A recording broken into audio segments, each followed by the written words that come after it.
Welcome to Future Knowledge, a podcast about knowledge, creativity, and policy, brought to you by the Internet Archive and Authors Alliance.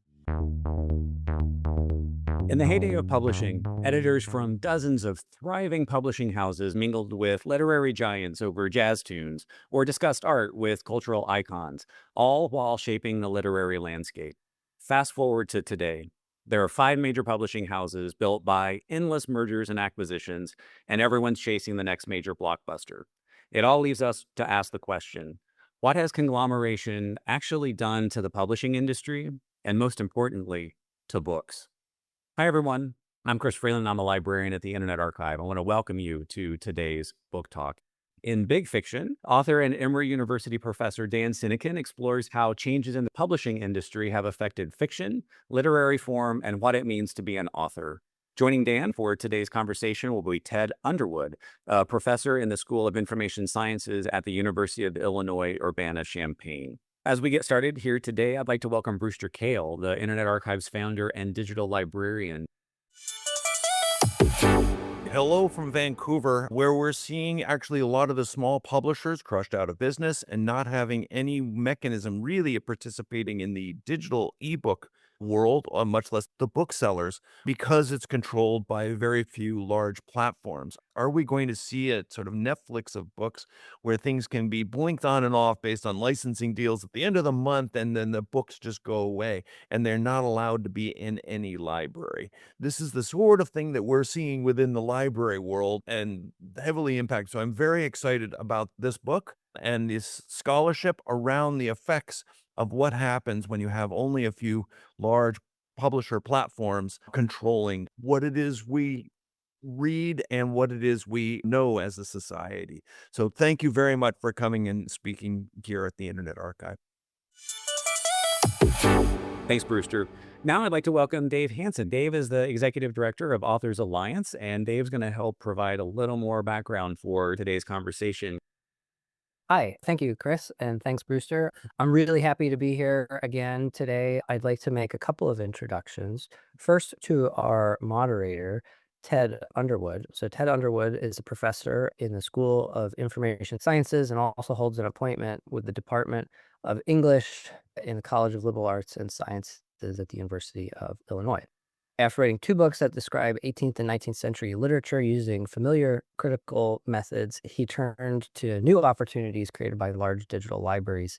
And since that time, his research has explored literary patterns that have become visible across long timelines when we consider hundreds of thousands of books at once. And he's kind of low-key famous among, I think, the digital humanities and text data mining crowd. And so really a treat to have him here today. So Ted will be moderating today, and we are going to hear first from Dan Sinykin, assistant professor of English with a courtesy appointment in quantitative theory and methods from Emory University. In addition to Big Fiction, he's the author of American Literature and the Long Downturn, Neoliberal Apocalypse by Oxford University Press, published in 2020. And his writing has appeared all over. He's in the New York Times, Washington Post, the Los Angeles Review of Books, and elsewhere. And he is also co-founder and co-editor of the Post-45 Data Collective, which peer reviews and houses post-1945 literary and cultural data on an open access website. It's a really cool resource. So with that, I am going to turn it over to Ted and Dan, and we're going to have a really good book talk. All right. It is wonderful to be here. I am so grateful for the opportunity from the Internet Archive and from Authors Alliance. So I'm going to begin just by saying a few words about Big Fiction and a few notes specific to this occasion. So Big Fiction is a history of what I call the conglomerate era in publishing, with special attention, as the title suggests, to fiction. Now, the publishing industry looks radically different today than it did 60 or 70 years ago. If you ported back to the 1950s, you would find a collection of smallish independent publishers. Back then, Random House had something like 200 employees total. Today, Penguin Random House has about 10,000 employees. Now, most of those publishers back in the 1950s were run by the founders or the heirs of the founders. They were usually family businesses. And so they were run for the most part by book people. And book people were notoriously not terribly efficient. They were not the most effective business people. Beginning in the 1960s, large conglomerates started to consolidate the industry. They began to acquire publishers, and the velocity of this consolidation increased in the late 1970s and continued onward in subsequent decades until by the early 21st century, there were just the big six conglomerates that had consolidated something like 80% of trade publishing. That was reduced to five in 2013 when Penguin and Random House merged. What I do in big fiction is I tell the story of what all of this consolidation has meant for fiction. Now, a couple notes. There was some small amount of data gathering and computational analysis that undergirds big fiction. I would have done more if it had been easier to acquire and study texts under copyright prior to 2021 when I did most of the work, a project that Dave Hansen and Authors Alliance have been hard at work on from one particular angle, and I'm grateful to them for that. And as Dave was saying, my interlocutor, Ted, is definitely low-key famous in this world. He's arguably the leading practitioner of computational literary studies, period. Now, there have been a few interesting developments in the publishing industry in just the last few years, essentially since I finished writing the book, and I just want to note a few things about those at the outset. The Department of Justice, the US Department of Justice, sued to block Penguin Random House from acquiring Simon and Schuster on antitrust grounds, and they won that case, possibly suggesting that we are reaching some sort of limit to consolidating the industry at this point. So instead, KKR, a private equity firm, maybe most well known for bankrupting Toys R Us, came in and acquired Simon Schuster. And the entrance of private equity into the publishing industry is a new development that everyone is watching. But arguably, the biggest development of the 21st century is the explosion of born digital fiction. A vast amount of literature is now self-published through digital platforms like Kindle Direct Publishing, or is contributed to fan fiction sites like Archive of Our Own, or written through Wattpad, a social networking fiction writing site with tens of millions of monthly users. And each of these platforms, KDP, Archive of Our Own, and Wattpad, are different in important and substantive ways. This whole universe of internet fiction exists mostly in parallel to traditional publishing, and there are only at this point relatively few transmissions between. Now, the last thing I'll say is just a note about AI, which is certainly on everyone's minds in publishing today for many different reasons, actually. There's one about questions about the fair use of literature as used by AI companies in the training data to train their models. There's also already a lot of authors, especially in the KDP world, self-published writers already collaborating with AI to write fiction.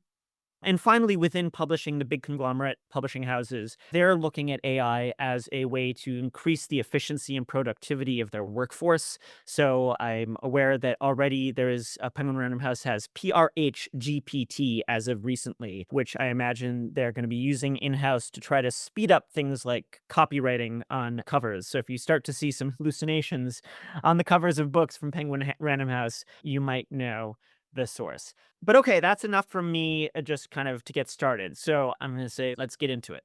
Thanks, Dan, and congratulations on this book, which is a real pleasure to read in lots of ways. And, I've got several questions for you. I'm going to start with sort of the big picture. If you could give us your sense, there's so many different ways of telling this story, the story of conglomeration and consolidation in publishing. And when we even use the word conglomeration, that tends to suggest an angle on it where we're looking at the producers, at the publishing houses, the corporate structures that organize them.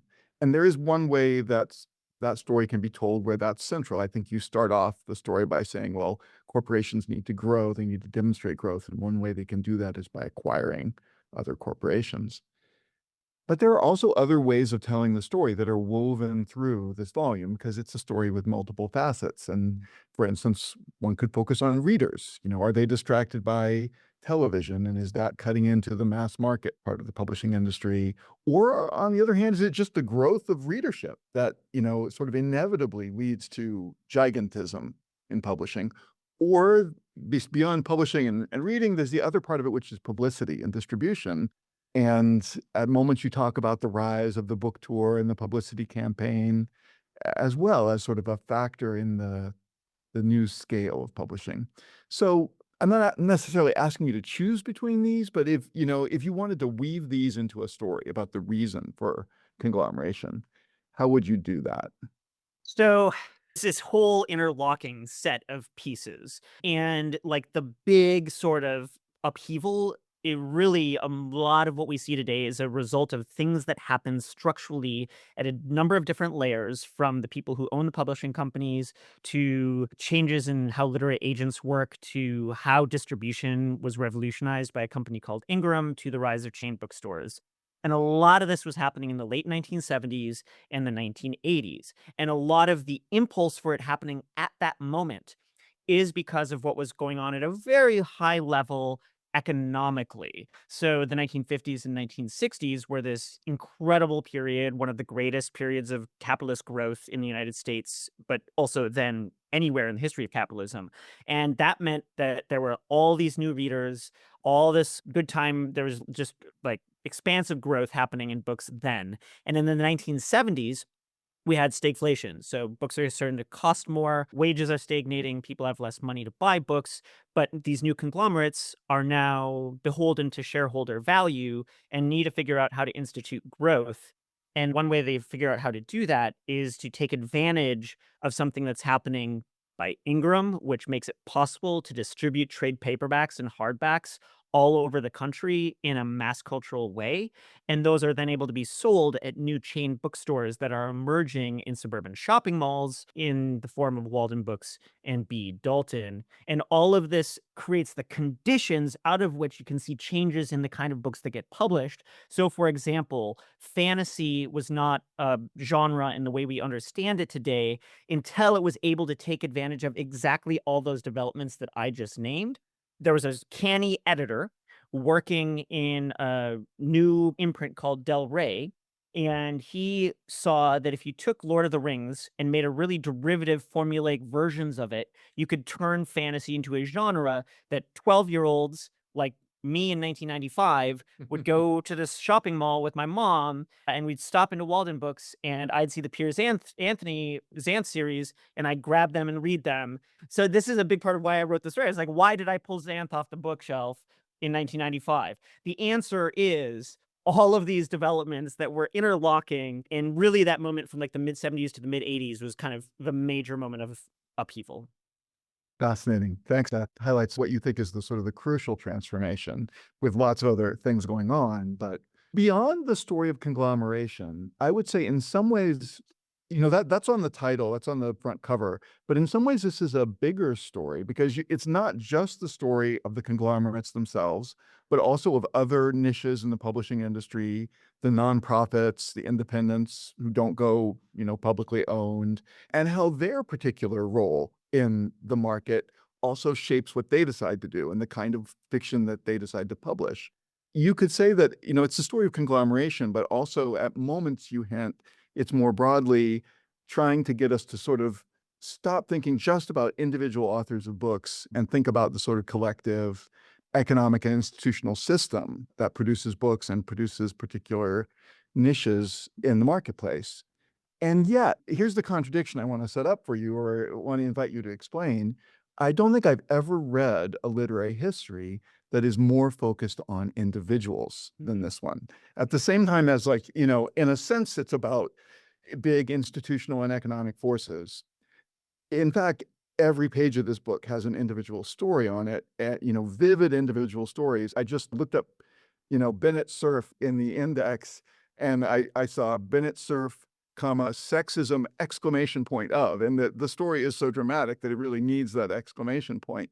But there are also positive stories, just a lot of different individuals. Why did you decide to tell the story so much as a story about individual people, given the kind of story it is? Yes. So in my mind, you've put your finger on the great drama of big fiction, which is the drama of the individual and the system, and how these two are always in a sort of agonistic battle through publishing. And, there's one particular kind of individual that tends to get elevated and focused on to the exclusion of the vast majority of the others, and that is the figure of the author. So the figure of the author, we fetishize the figure of the author in this country, and there's deep historical roots, lots of reasons why we do this. We love the fantasy of the solitary author drawing from the creativity of their imagination to deliver works of genius from their minds to ours. That's often what we go to bookstores and pull books off the bookshelf and to buy when we're buying the commodity of the book, is that experience, that fantasy of authorship. That's why publishers emblazon the covers of their books with the name of the author, but hide the publisher in a way that's a little harder to find. But the problem with this vision is that if you start to pay attention to how books are made, you start to see a very different picture. And now I'm hardly the first person to burst this bubble. I mean, I think you and I, Ted, share something like a structuralist or even post-structuralist conception of ideation and authorship, how cognition works. But I'm coming at it from a very specific angle of the nitty-gritty of publishing. And so I posit something in this book that I call conglomerate authorship, which I offer as an alternative to the romance of the singular genius. And so on one end, there are many books that are sold to us as solo author that are actually just blatantly industrial productions. It's like the Hardy Boys and Nancy Drew were actually written by what's called the Stratemeyer Syndicate, but all packaged under a single fake name. Or the vastly popular mid-century mystery writer Earl Stanley Gardner, who created Perry Mason, had a fiction factory on his California ranch. But I argue in the book that even major figures like Joan Didion or Cormac McCarthy or Toni Morrison are themselves part of this conglomerate authorship, this collective authorship. Now, the reason, and this includes a bureaucratic assemblage, this conglomerate authorship is the effect or the output of a bureaucratic assemblage of agents, editors, marketers, wholesalers, book buyers, and more. And these are all the individuals who populate the pages of the book. And so one of the things I'm doing is try to show how this disseminated, distributed collection of characters, all decisions that they're making under the particular constraints of systems, is producing part of a feedback loop that works its way all the way back to the author and all the way out to the reader through any various numbers of mediated steps that affects the very actual words that appear on the page that we read. Right. So you talk about it sometimes as not just the, author's name on the title page, but you're wanting to foreground the people who are hidden in the colophon or, the publisher's mark. And very small, but there's a lot of people in that. And yet I want to sort of press you a little bit more on the decisions you make in the way to tell the story, because you could foreground publishers, you could tell this as a story of publishing houses, and the agents would really be the corporations. But that is not the way the story is told. These are people who at one day in 1990, stood up. And what is sort of your motivation for telling it in such a dramatic way? Yeah, there are several. It's, tactical. In one is that I was aiming with this book for it to hopefully attract readers outside of the academy. First was looking at people in New York publishing and hoping they would read it, but really I wrote it so that hopefully anyone who enjoys fiction might find the backstory interesting. And to make that story compelling and dramatic, I kept finding all these stories compelling, dramatic people. And so that way, it's a way to hopefully keep people turning the pages. So that's one. Another is that as I studied for this book, the more I found that literary history and what we understand of it is full of contingencies. It's not a deterministic story. Just because conglomeration can appear in retrospect like this one gradually proceeding deterministic monster going onward and growing, there's always the idiosyncrasies of individual people making decisions change literary history. I mean, a great example of that is how W.W. Norton, there's a whole chapter dedicated to W.W. Norton, the last main chapter of the book. It's about independence. The way it has escaped conglomeration is just the guy, William Warder Norton, died young. His wife sold the company to its employees. It became employee owned. And then it teamed up with a Cornell University professor, and M.H. Abrams, who created the Norton Anthology. And that spawned this whole series of books that became incredibly profitable for W.W. Norton. All of this meant that decades later, as an employee owned company with a strong college division that financed it extremely well, it could do things on the trade side starting in the 1990s that no one else could do. It could continue to reject and rebuff conglomerate people who wanted to buy it. And then it had enough success from the college side that it could do weird things. So they hired an editor named Jerry Howard, and Jerry Howard could get away with bringing in a guy whose books didn't look like anyone would be interested in them, named Chuck Palahniuk, publish a book Mhm. called Fight Club. Or they could publish Patrick O'Brien, who had been tried twice before in the United States and failed twice before in the United States. And in 1990, they could try Master and Commander. Massive success. But that wouldn't have happened in the conglomerates. They wouldn't have tried it after two fails. But by going down to the level of the individual, you're able to make sense of in ways that you wouldn't if you had just narrated it Mhm. from the top level abstraction.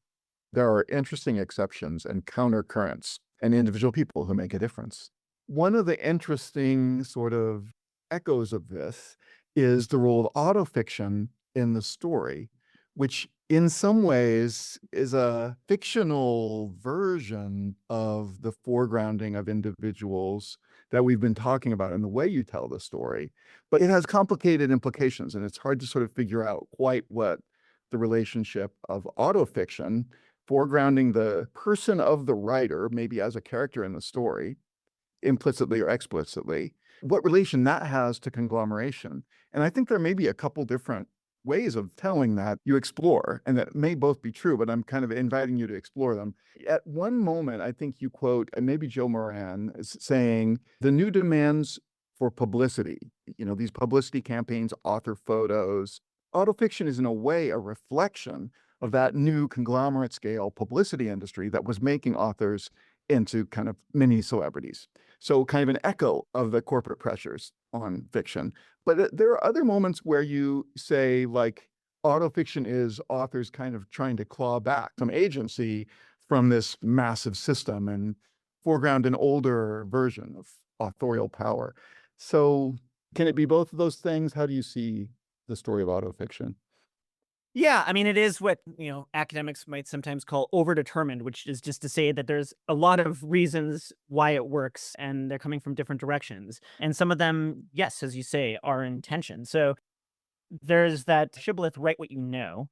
And writers are often always, drawing consciously or unconsciously at some level from their life. And as writing has become increasingly professionalized in the last several decades, increasingly reliant on marketing and publicity. Exactly as you say, this fact that an author is becoming part of the promotion, is becoming a brand unto themselves, is becoming more and more involved with the bureaucratic publishing environment. It becomes something that gets folded into the writing. And an argument I make across the book is this isn't only the case in autofiction, that there's a kind of almost science fiction in this conglomerate authorship ways in which allegories of conglomeration make their way into books. And autofiction is kind of the most explicit version Mhm. of how that happens. And in the explicitness, that's part of authors taking some autonomy back, taking some control back, Mhm. making themselves the agent, the protagonist, the one who is doing the actions, who is, in when Ben Lerner writes in 1004 about his relationship with his agent and the deal they made to sell the book that we are reading, he's getting a chance to voice his own concerns. He's getting a chance to voice his own ambivalences. And in that way, he's taking control back. But for his publisher, for FSG, by making Ben the central character of 1004, it's also putting him even more front and center as the brand, more front and center as a sort of marketing occasion,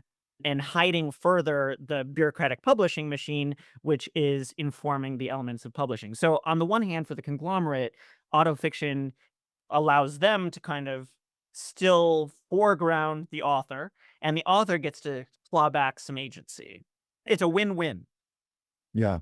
Authors can sort of seize what's being done and use that for their own personal brand and agency. Exactly. I want to talk a little bit about the role that other media have and are increasingly having, other media ranging from television to sort of fanfic on the internet. But I think one maybe a bridge to that would be to talk a little bit about this phenomenon of literary genre fiction, which is the boundaries blurring between what we think of as literary trade publishing and the sort of high end of trade, and then, noir, detective, science fiction. Colson Whitehead, you say, I think at one point is sort of the king of literary genre, but there are many, many other examples, and it might extend even down into things we don't think of as genre fiction, but that might be that written by, say Toni Morrison or someone. What role, this is a speculation on my part, but could part of that story be television eating into the mass market side and sort of genre fiction being pushed toward literature as much as literature wanting to, the literary authors reaching out to use the genre tropes? What story would you tell about it? Yeah, no, I think there's no question. And actually, there's a great book that just came out in the last few weeks by a great scholar of publishing named Evan Breyer called Novel Competition. And he really tells that story about what the emergence of television and other forms of mass culture did to fiction and novels and how novelists responded. And undoubtedly, the competition from television shaped some of the drive to make literary fiction more popularly accessible through the use of genre. One thing that I found sort of late in the writing of this book was that the terms genre fiction and literary fiction didn't actually even have circulation. I mean, this was Andrew Goldstone published a great article on this very recently about how genre fiction as a term only emerged in the 1970s and literary fiction postdates that. Literary fiction only emerges in the 1980s. And the argument that I make is that literary fiction emerged in that specific moment as it's another genre, and it's a form of commercialization. It's a way on the market to distinguish literary fiction from genre fiction only after genre fiction came. I mean, we had specific genres. We had mystery, we had western, we had romance, but to think of them all as a specific kind of thing together that we call genre. In the 50s and 60s, mass market publishers were publishing all of these together. There weren't these distinctions. These distinctions are part of the process that I described of that moment of the mid 70s, late 70s, when conglomeration intensified in a world of stagflation, and publishers were starting to think about how can we make novels more effective and replicable mass culture items. And that's when genre fiction became this reified category. It was really hard to publish literary fiction then in the late 70s and early 80s until this enterprising editor named Gary Fisketjon at Random House started Vintage Contemporaries, which had these, and big part of that series in 1984 when they launched was these covers. The cover of Big Fiction is an homage to the covers of Vintage Contemporaries. And they published Jay McInerney, who was a friend of Gary Fisketjon's from college, Bright Lights, Big City, massive hit. They published it as a paperback first for a lot of reasons that I could go into, but that was not done at the time. And by doing that, they resuscitated this thing that was now called literary fiction. And very quickly, this thing called literary fiction needed to figure out other ways in order to be profitable at conglomerate houses. And one of the first geniuses to figure out how to do that was Cormac McCarthy, who changed his whole strategy of publishing with All the Pretty Horses in 1992, which is like a Louis L'Amour Western in a Cormac McCarthy voice, which is unlike anything he had done before. There's a whole story to tell there too, but enough for now. Thanks. That's fascinating. And thanks for the lead to novel competition, among other things.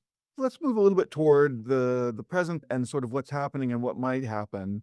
One of the interesting things in your conclusion is you acknowledge a lot of contemporary trends that people have framed as sort of challenging the dominant publishing model. And I mean fanfic, self-publishing, and Amazon's sort of alliance with the self-publishing ecosystem, social media, and we could also gesture at, the older sorts of competition like from television and film, but also especially audiobooks. Audiobooks have been booming.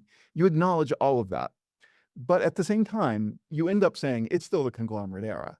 And the way you put it, I think, is interesting. It's not that these things aren't happening necessarily, but that the conglomerate publishers don't really care. And from their perspective, these forces are not, they don't loom large. Am I presenting that right? And do you think that's still true? Do you think that will continue to be true even if we add in new media, new like interactive forms of fanfic mediated by artificial intelligence? Will that still be sort of not something that conglomerates need to care about? So I would say there's some yes and some no there. I would say in terms of thinking about the born digital writing, stuff at Wattpad, at AO3, at KDP.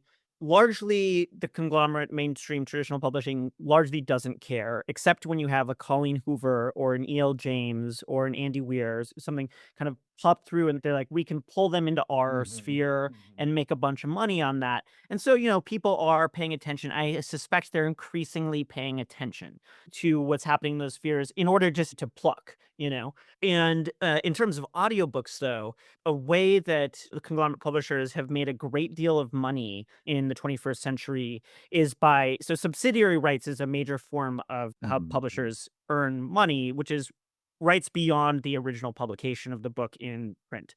And audiobooks has been a huge source of profits for the last 15 years and continues to grow at a rapid pace. And this has been a huge boon for publishers and has helped keep them in the black. So they've really leaned into kind of audio rights, and they've also leaned into foreign rights and trying to expand the market for US based books in, say, China or India or places around the world. That's another place where they've been looking for profits. But yeah, the sort of born digital stuff, like one of the things that's going to be really interesting to watch in the coming years is whether or not these two currently largely parallel universes figure out ways to merge. Something like Wattpad is already trying to come in as a competitor. You've got an interesting situation in terms of this question of conglomerate authorship that I talk about, where, I'm saying cognition happens in the mainstream publishing books through all these distributed forces.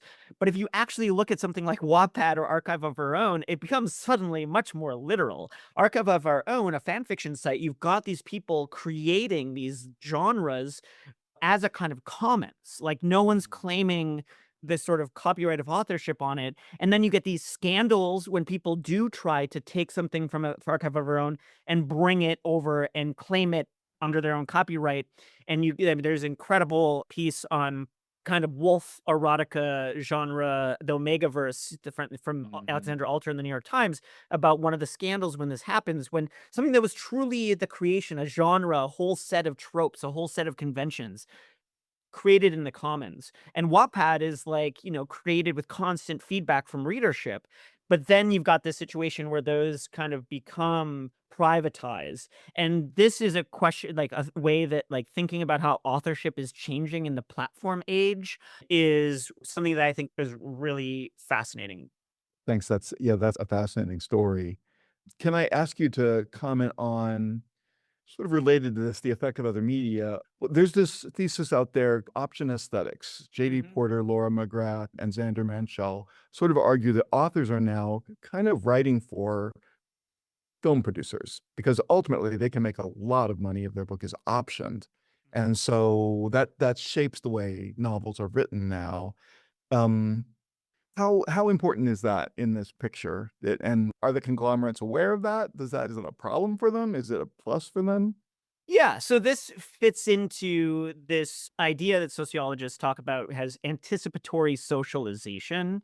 So my kind of theory of the author is that they unconsciously or consciously have this sense of all of these forces that are going to help make them a success, and that gets built into the way they design their books. And as you say, like one of the kind of the biggest lotteries you can enter into as an author is for getting option for film and TV. Now that's a whole other, like, it gets really complicated. So many books are optioned and then never pays off, but the author maybe already collected their check. And yeah, that piece does a good job of trying to suggest some of the ways that that is shaping how people are designing books. Like if you're designing a book to get taken up by TV, there needs to be a possibility of seriality built into the form of the writing itself. How are you going to do that? What's important? How can you have a kind of cast of characters that could double over into TV, specifically? And so, yes, I mean, I don't know how widespread. And there's also a difference between the people who are aiming, we still live in a world of a broad distinction between popularity and prestige. And there's all the folks who are really gunning for the big money, who are going to be trying to work with a literary agent and go to a conglomerate. But there's also like a thriving sphere of small nonprofits like New York Review Books or Transit, Deep Vellum, Grey Wolf, Coffee House, on and on and on and on and on. And here folks are avoiding perhaps some of those more profit-driven motives that affect the form of their work. Fascinating. Although I guess was Erasure originally Grey Wolf, and then that did just get made into a movie, but maybe it's not That's a as complicated story too. I mean, that's a fascinating story. I mean, that required, Percival Everett's a writer who's huge. I mean, he has one of the biggest books of the year in 2024, The James, his rewriting of Yeah. Huckleberry Finn, published with Doubleday for at minimum $500,000 advance, maybe a lot more than that. But here is a guy who's been writing in the trenches for 3.5 decades. His first books were published in the 80s with big commercial presses, but they failed and he would have been done, but he went to Grey Wolf, which was then a quite small in the early mid 90s, a small nonprofit. And he teamed up with Fiona McRae, who was a new editor there, and she became his champion. So she published book after book of his at this small press, didn't sell a lot of copies. Erasure actually weirdly was published, a one outlier published by University of New England Press during those Oh. years, Oh. then was later reissued by Grey Wolf. But he was not writing books that would be celebrated or published or would work with conglomerate presses for decades. And only in the last few years, after building a following, building critical like celebration, was he able to write the book The Trees that made him a finalist for the Booker. Fiona McRae finally retires. He can take all of this cultural capital he built over decades and kind of put it into this advance and Doubleday, which is his first one not for Grey Wolf in 3 decades, other than Erasure. So anyway, and then Cord Jefferson picking up Erasure is its own idiosyncratic story. So the contingencies. Yeah, again, individuals have their own stories. So I promised you an AI question. I told you we always get an AI question, and you got a little bit into it. But there was one about the idea of a Penguin Random House GPT or something like that, right? Is interesting. And so the question is, do you think conglomerates are really against AI? We've seen a lot of public kind of posturing, particularly around copyright, or is it just AI that they can't control? Oh, it's just AI that they can't control. Absolutely. I mean, so Penguin Random House, which is the world's largest trade publisher, they had to pay $200 million to Simon and Schuster after their failed bid. And so they had to cut their global CEO and their US CEO both got fired. The new CEO at Penguin Random House revealed in an interview that he's like all in for AI insofar as it can help rationalize, make more efficient the work that they do at the house. So I think these big five conglomerates, their CEOs, their job is find whatever mechanisms you can when you're in a business of books, of culture that is not in and of itself designed to constantly grow every quarter, then you got to get creative and always think about where am I going to find that little edge? And AI is right now the place that everyone in C suites across America are looking to find that edge. And the heads of the big five are no different. So another one that hadn't occurred to me at all reading the book, but I think is really interesting, is whether you have an opinion on the relative disinterest, particularly among the large conglomerates in short fiction, given, in other areas of entertainment media, short formats are amongst the most popular and I think becoming even more popular now. Yeah, that's a really interesting question. On the one hand, short stories have a terrible reputation. Books of short stories, like I would look at memos and stuff from back in the 90s, bring like whatever it is, even if it's short stories, just like slap the name novel on the top of it so that it will actually sell. And that's often the case. Agents are often trying to work with writers to how can they take their MFA short story collections and kind of mold it into something that looks like a novel for commercial reasons.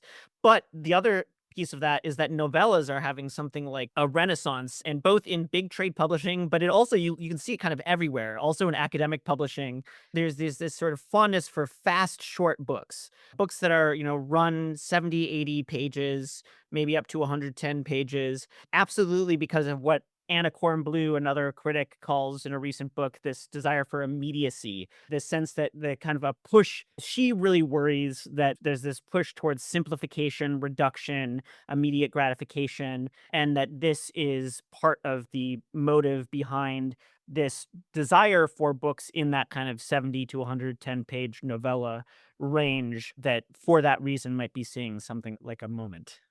That's really interesting. The effect of the rise of digital platforms as kind of the dominant means of distribution, and kind of along with that, some of these other sort of leverage buyout companies that have dominated the space, like Overdrive. What is their effect on what's being written now?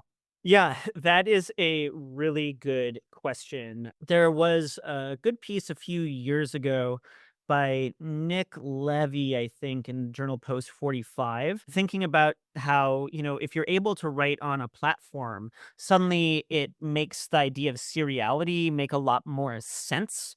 So, in some ways, what we're seeing is a return to the kind of 19th century, like the triple decker 19th century Victorian novel that was the compilation of Charles Dickens writing monthly segments over and over and over again. If you're writing for something like Wattpad, or if you're writing on KDP, it can make a lot more business sense, or just aesthetic sense, formal sense, to write in installations rather than to just like envision one kind of enclosed volume where the story begins and ends.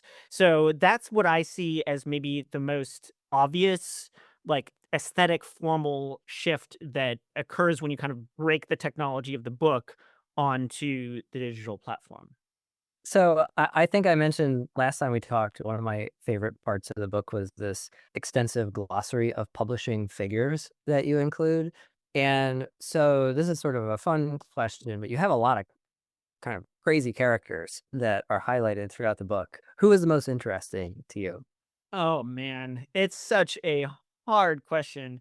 But I was really delighted to find this guy named Jim Sitter. So he's not a name people know. And I found him in a really weird way. I was doing an event at Washington University in St. Louis. Professor there put me in touch with one of their students who was doing an undergrad thesis on gentrification and nonprofit publishers in Minneapolis. And she had been talking to this guy. She's like, "You should talk to this guy. Here's an email. His name's Jim Sitter." I got in touch with this guy. He's in Minnesota. He was the architect of nonprofit publishing in the United States. Like, he was the one, he pulled Grey Wolf Press to the Twin Cities from Washington State. He pulled Coffee House Press, which had been called Toothpaste, up from Iowa City, and he was their sort of consultant who worked with them in Milkweed Editions, to figure out what it would look like to become nonprofits. He was strategizing at dinners with Toni Morrison and the head of the Walker Art Center. Then, when they were both on the National Endowment for Arts kind of council. And this guy eventually went to New York City and like got these massive grants to allow it to become a nationwide movement. And now the guy's not working in that business anymore. He's still hanging out in Minneapolis, and he's got an incredible mind, and he's a talker, and he's just like got all these stories. And so I got in touch with him, and we just did interview after interview where he would tell me in incredible detail these stories about running into Alan Kornblum, the founder of Coffee House Press, and how they first met, and what that in exchange was like, and what Alan Kornblum was like in his, garage working on a Clayton press, doing letterpress in the middle of the night, listening to baseball. So, I just got endless stories out of Jim Sitter. And after the book was done and it was about to get published, I went up to Minnesota to meet him in person, and he took to me to this like old school, the Monte Carlo in the warehouse district in Minnesota. Everyone knew him there. And we got this little room, and he brought this kind of lost and found, or the kind of show and tell of all these documents he'd had from over the years, and spread them out over a couple tables while we're having martinis and at 2 in the afternoon. So it was incredible. That does sound like a fun one. Well, and I guess my comment on that as I was reading the book was thinking, like, how much do we lose from having such levels of consolidation where, like, the individual personality role is in some ways diminished compared to publishing as it was? I mean, I read a Substack post a couple days ago saying, a report from someone in the industry who said, when I was acquiring one debut book, it needed to be read at a conglomerate house. It needed to be read by 16 people before we could acquire it.